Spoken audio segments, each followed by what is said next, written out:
అపోస్తల కార్యంలో 5వ అధ్యాయంలో ఇద్దరు భార్య భర్తలు ఉంటారు.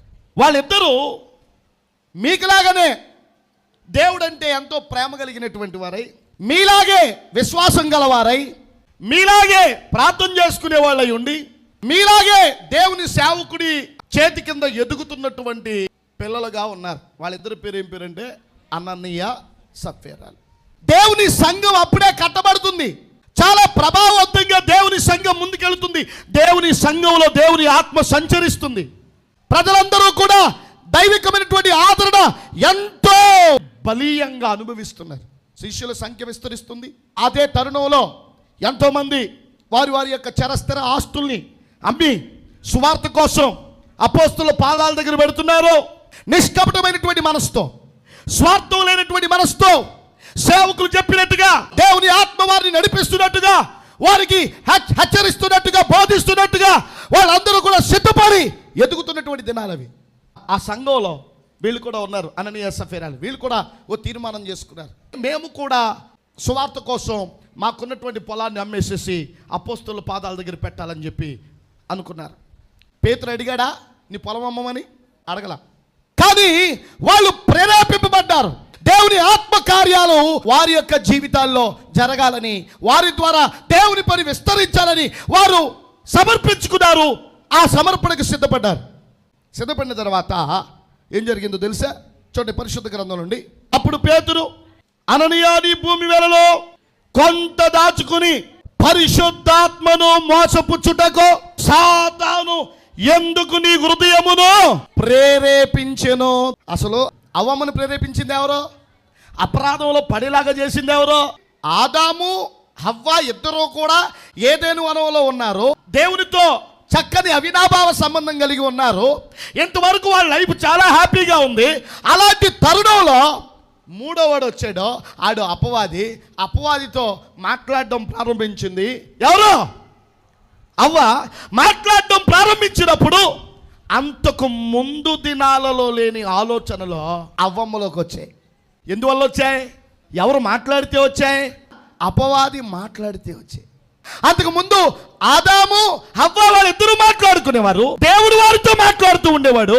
ఆ అంతకాలం కూడా వాళ్ళు చాలా హ్యాపీగా ఉన్నారు. వాడు రానంత వరకు కూడా వాళ్ళకి మంచి చెడ్డలు తెలివినిచ్చే వృక్ష ఫలానికి సంబంధించినటువంటి దాని మీద అసలు ధ్యాస లేదు, దృష్టి లేదు.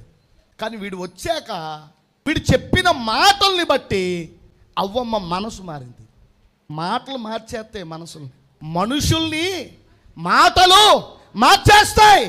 మీరు కూడా చాలా సందర్భాల్లో చాలామంది మాటలతో మారిపోతూ ఉంటారు. మీ అభిప్రాయాలు మార్చేసుకుంటారు, మీ ఆలోచనలు మార్చేసుకుంటారు. అంటే నిన్ను పడగొట్టేవాడు నీ పక్కనే ఉండి నీ నీతి నుండి నిన్ను తప్పించటానికి, నీ యథార్థత నుండి నిన్ను తప్పించడానికి, నీ నమ్మకత్వం నుండి నిన్ను తప్పించడానికి, నీ ప్రేమ నుండి నిన్ను తప్పించడానికి, నీ పరిచర్య నుండి నిన్ను తప్పించడానికి, నీ విశ్వాసం నుండి నిన్ను తప్పించడానికి వాడు వేసే విత్తనాలు, వాడు చెప్పే మాటలు ఆత్మీయంగా శిఖరానికి దూసుకుపోతున్న నిన్ను శిఖరం నుండి కిందకి పడేస్తాయి.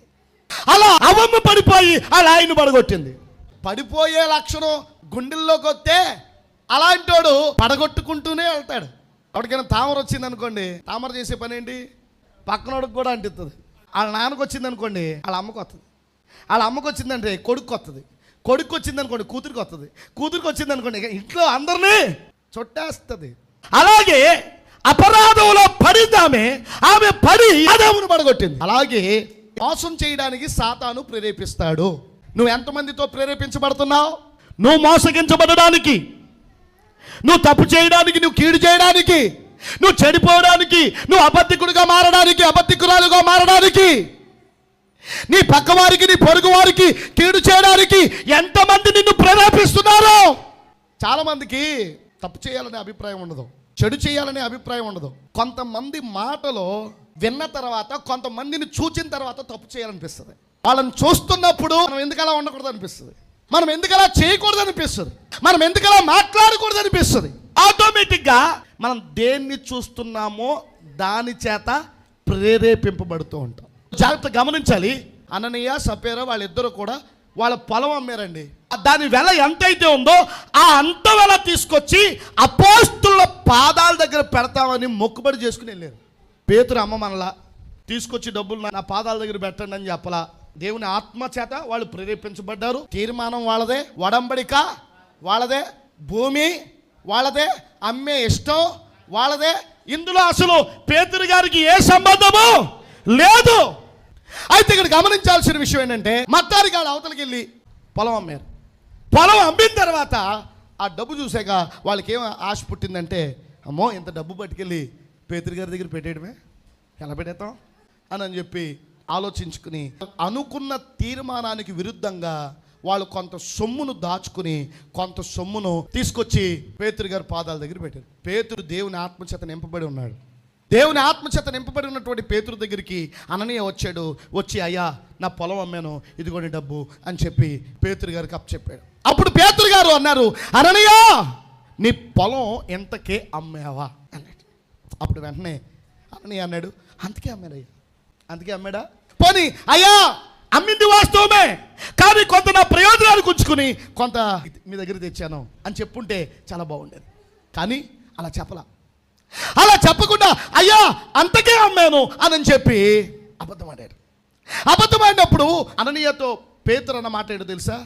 అననీయ దేవుని పరిశుద్ధాత్మను మోసపుచ్చుటకు సాతాను ఎందుకు నీ హృదయమును ప్రేరేపించెను.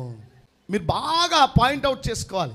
దేవుణ్ణి మోసం చేయాలన్న ఆలోచన దృక్పథాన్ని ఎవరు కలిగిస్తారు అంటే సాతాను. అది అననీయకు కలిగింది కాదు. సాతాను ప్రేరేపిస్తే అలా ప్రేరేపించబడ్డాడు. అంటే దేవుడి దగ్గర అబద్ధికుడుగా ఉండేలాగా ప్రేరేపించాడు. ఏమంటే చెడిపోయినోడు ఎవడైనా సరే చెడిపోయే విధంగానే ప్రేరేపిస్తాడు, పడిపోయే విధంగానే ప్రేరేపిస్తాడు.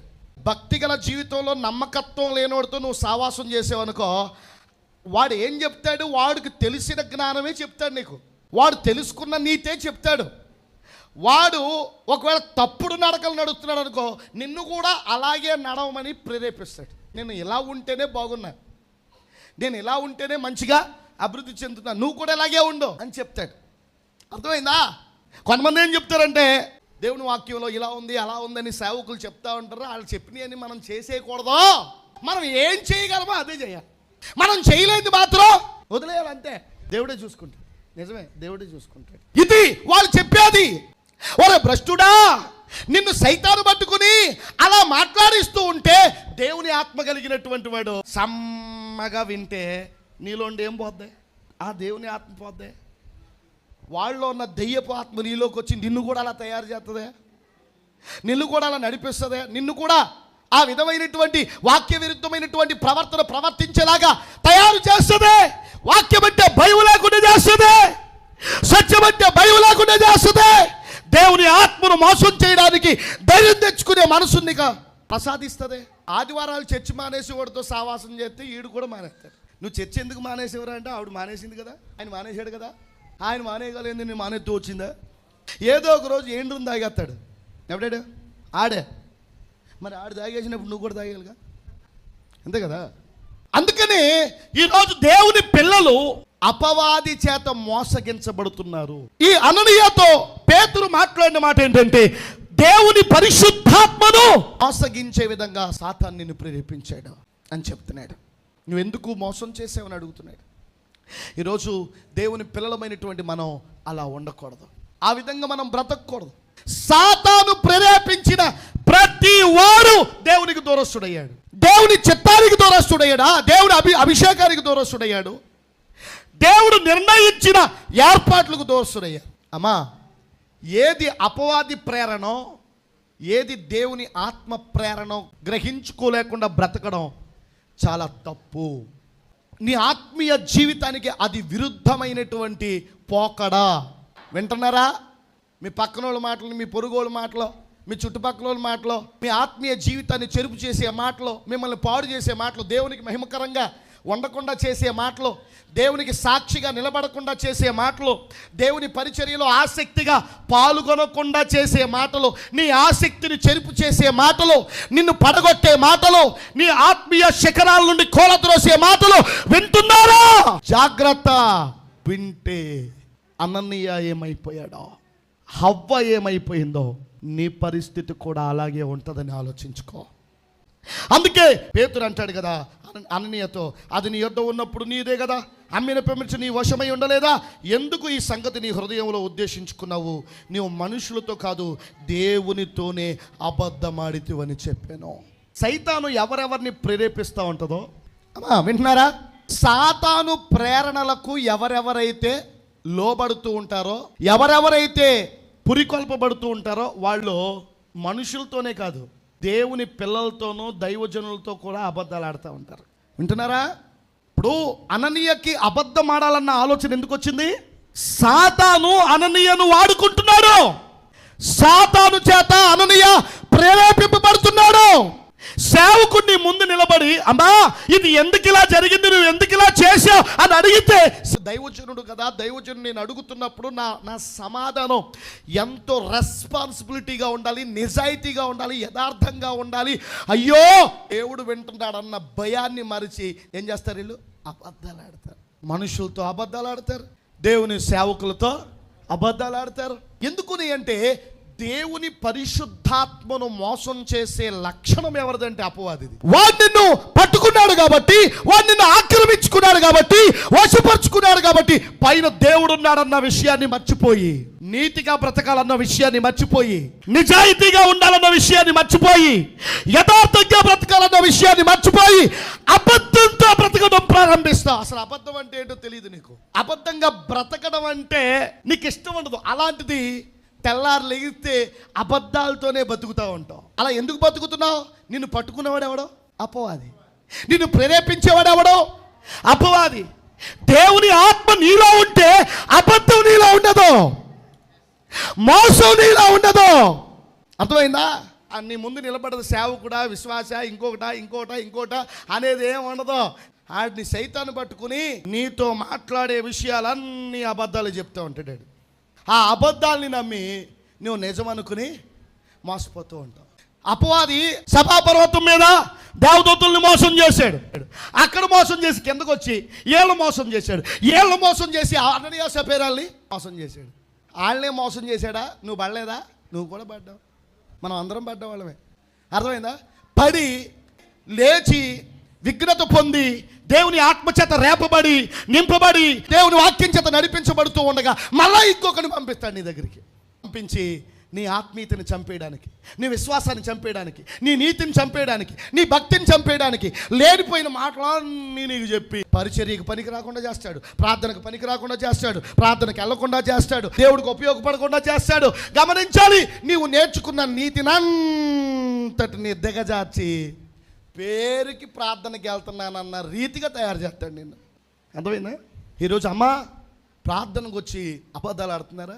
సేవకుల దగ్గర అబద్ధాలు, విశ్వాసుల దగ్గర అబద్ధాలు, అసలు బతుకంతా అబద్ధమే అయితే ఆకాశం అందున్న దేవుడు చూసి నవ్వుకోవట్లేదా? నీ అబద్ధమైన జీవితం ఆయనకి బట్టబయలు కావట్లేదా? ఆయనకి తేట తెల్లగా కనబడటం లేదా? ఎందుకు నువ్వు అబద్ధాన్ని ప్రేమిస్తున్నావు? అబద్ధమైన జీవితం అంటే ఎందుకు చెవులు కోసుకుంటున్నావు? ఎందుకు నీతిగా బతకలేకపోతున్నావు? ఎందుకు యథార్థంగా బతకలేకపోతున్నావు? ఎందుకు దేవునికి ఇచ్చిన మాట ప్రకారంగా నిలబడలేకపోతున్నావు? ఆ మార్పుతో కూడిన జీవితం నీ బ్రతుకులో ఎందుకు? నువ్వు దేన్ని అసహించుకున్నావో దాన్ని ఎందుకు ప్రేమిస్తున్నావు? దేన్ని విడిచిపెట్టావో దాన్నే గుండెల్లో ఎందుకు పెట్టుకుని ప్రేమిస్తున్నావు? నిన్ను తినేస్తుంది నిలువెల్లా, నిన్ను దహించేస్తుంది నిలువెల్లా. జాగ్రత్త. మనం సాతాను ప్రేరణలకు బంధీలము కాకూడదు. నిన్నెవడో ప్రేరేపిస్తే తెలుసుకునే అంత దుస్థితిలో ఉన్నావా? నిజమేంటో నీకు తెలియదా? ఎలా బ్రతకాలో నీకు తెలియదా? ఎలా మాట్లాడాలో నీకు తెలియదా? అంత బుద్ధి లేకుండా బ్రతుకుతున్నావా? మంచి చెడ్డల విచక్షణ నీకు తెలియకుండా బ్రతుకుతున్నావా? ఇది చెడు అని ఇంకొకటి చెప్పాలా, ఇది మంచి అని ఇంకొకటి చెప్పాలా, ఇంకొకటి చెప్తే తెలుసుకునే అంత అవివేక స్థితిలో బ్రతుకుతున్నావా? ఆలోచన చేయి. అందుకే ప్రియమైనటువంటి దేవుని బిడ్డలారా, అననీయను అపవాది ప్రేరేపించడాన్ని బట్టి సజీవుల దేశం నుండి అననీయ కొట్టివేయబడి చచ్చిపోయాడండి. ఏ రోజైతే అబద్ధమైన జీవితానికి నీవు స్వాగతం పలుకుతావో ఆ రోజు నువ్వు చచ్చిన దాంతో సమానం, చచ్చినోడితో సమానం. ఇక్కడ నిజంగానే చచ్చిపోయాడు ఈయన. దేవుని ఆత్మచేత నింపబడి ఉన్నాడేమో, ఆ నింపబడి ఉన్నవాడి దగ్గరికి వచ్చి అబద్ధం ఆడాడేమో, ఆ అబద్ధవంతుని చచ్చిపోయేలా చేసింది. ఆయన చచ్చాడు, వాళ్ళ ఆవిడ కూడా చచ్చిపోయింది. అదే మాట మాట్లాడింది వచ్చి వాళ్ళ ఆవిడ కూడా. ఇద్దరు కోడ కలుపుకుని వచ్చి మాట్లాడుకుని ఉంటారు. నేను ముందు వెళ్తాను అదే చెప్తాను, నువ్వు వెనకాలరా అదే చెప్పమని ఉంటాడు. ముందెళ్ళినాడు ముందెళ్ళిపోయాడు, వెనకాల వచ్చింది వెనకాల వెళ్ళిపోయింది. దేవునికి స్తోత్రం చెప్పండి. అమ్మా, మనుషులతో ఆడుకున్నట్టు దేవుడితో ఆడబాకండి. అమ్మా, దేవుని నీతితో ఆటలొద్దు. అమ్మా, పరిశుద్ధతతో ఆటలొద్దు. అమ్మా, దేవుని ప్రణాళిక ఏదైతే ఉందో ఆ ఉన్నతమైనటువంటి ప్రణాళికతో నీవు ఆటలు ఆడవద్దు. నీకు మంచిది కాదు, నీకు మేలుకరం కాదు, నీకు దీవెనకరం కాదు. దయచేసి గమనించాలి, దేవుడే నీతో మాట్లాడుతున్నాడు, నేను కాదు. దేవుడే నీతో మాట్లాడుతున్నాడు, దేవుడే నీతో మాట్లాడుతున్నాడు. చాలా జాగ్రత్తగా గమనించాల్సినటువంటి విషయం.